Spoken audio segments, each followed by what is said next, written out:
ఈ ఎన్నికల్లో రాయలసీమ ప్రజలు అద్భుతమైన తీర్పిచ్చారు. 52 సీట్లకి 40 సీట్లు కూటమిని గెలిపించారు. ఇందులో టీడీపీ 40 దాకా గెలిపించారు.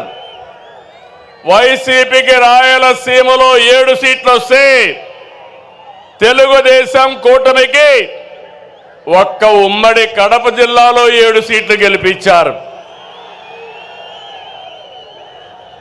ప్రజా తీర్పు మళ్ళీ మనకు ఒక బాధ్యత గుర్తు చేసింది. కానీ ఈ తీర్పును మనం అర్థం చేసుకున్నాం. ఓడిపోయిన పార్టీ ఇప్పటికీ అర్థం చేసుకోలేదు, అర్థం చేసుకోదు కూడా. అధికారం కోసం పుట్టిన పార్టీ కాదు తెలుగుదేశం పార్టీ. ప్రజల జీవితాల్లో మార్చడానికి, మార్పు తేవడానికి పుట్టిన పార్టీ తెలుగుదేశం పార్టీ.